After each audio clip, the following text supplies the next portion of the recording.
Welcome to part 3 of our lab on the appendicular skeleton, where we are looking at the arms and the hands. So we looked at the scapula in the last part. We're going to look at a bone that thinks it's quite humerus because it is the humerus. So click on the humerus link, and we are going to see the same procedure. Click on the mouse over model link, and you are going to look at the mouse over model and try to find all of these landmarks. Wow, the humerus has a lot of landmarks. So let's find them. This is starting in a posterior view of the right humerus. So let's flip it around to the anterior view. This is the proximal end. This is the distal end. The head here is medial. So this landmark here is going to be called the medial epicondyle because it's on the medial side. Remember, an epicondyle is a round ridge on the side of a condyle. So that's the head.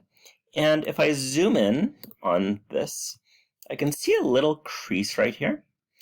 That is the anatomical neck. So it actually really exists. If you zoom in 1,000 times, I've been playing with these bones so long, and it really took getting it zoomed in on a 40-inch monitor to actually see that anatomical neck really exists. This neck right about here is called the surgical neck. It's called that because people get surgery there because they break it in motorcycle accidents, driving their motorcycle up a perfectly good ramp into the perfectly good pickup truck and then flying over the cab. No family member of mine ever did that. It was not me.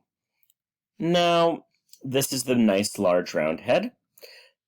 On the proximal epiphysis here, I have these two bumps. This bump is smaller, this bump is larger. This bump is anterior, this bump is lateral. The smaller bump is called the anterior. Let me try that again. The smaller bump, which is anterior, is called the lesser tubercle. This larger bump, which is lateral, is called the greater tubercle. So head, anatomical neck, surgical neck, lesser tubercle, greater tubercle. There's a groove in between here. So can we see this groove? There it is. That groove is called the intertubercular sulcus. Sometimes the intertubercular groove or bicep groove. I like sulcuses, so it'll be sulcus on your test.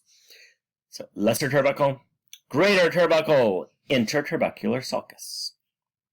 It's never really well defined on any of these plastic bones. There's a rough patch right there, right about there, about a third of the way down. And the deltoid muscle is actually going to attach there. This is called this is a tuberosity.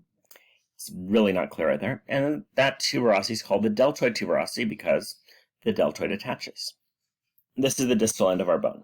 Again, this round structure is on the medial surface, so it has medial in the name, and it lies on the side of what should be the condyles. This condyle is special. So this is called the medial epicondyle. This raised ridge structure right there is on the other side. It's the lateral side, so it's called the lateral epicondyle. Medial epicondyle, lateral epicondyle. These should be condyles. They are facing anterior. However, they're different shapes, so they get different names. This is called the trochlea, and it looks like a pulley. So there on the anterior view, it is definitely pulley. So this is definitely pulley shaped. My dad had two small boats, sailboats growing up, so he had pulleys all over the house. So this looks like a pulley. And pulleys are trochlea in Latin. So this is the trochlea. It articulates for a hinge joint with the ulna. This rounded one right here, that looks like a little head, so it's called the capitulum. This one I learned is a true condyle. They're calling it a head-like structure now. Capitulum does mean head or little head, but technically it would be a condyle because it should be paired with that. And we could see the epicondyle on the side of it. Here's the medial epicondyle and lateral epicondyle. So moving back, we have a fossa right there, an indentation. This is the coronoid fossa. And this fossa has a process called the coronoid process that is going to insert in it when you flex your arm. So let's look at the posterior view now. So the trochleella does come all the way to the backside, where the capitulum is only on the front. This is still the lateral side. The trochleella is always on the medial side. So the medial epicondyle, that's medial. the head right here, that's medial, and the trochleella is medial. Now, or there's the trochleella is medial. This fossa is called the olecranon fossa. Name for the olecranon process. That is the process you could feel as your elbow. And when you extend your arm, that process goes. So going back to our proximal side head, greater turbuckle, anatomical neck, so it does exist, surgical neck. So try to find all these landmarks, anterior versus posterior.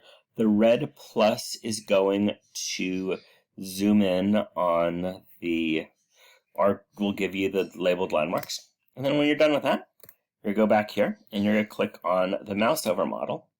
Yes, I thought this through. We have landscape versus portrait. And same thing as you did with the radius, and same thing that you did with the scapula and the clavicle. You are going to mouse over. So this is the olecranon fossa. See, olecranon fossa.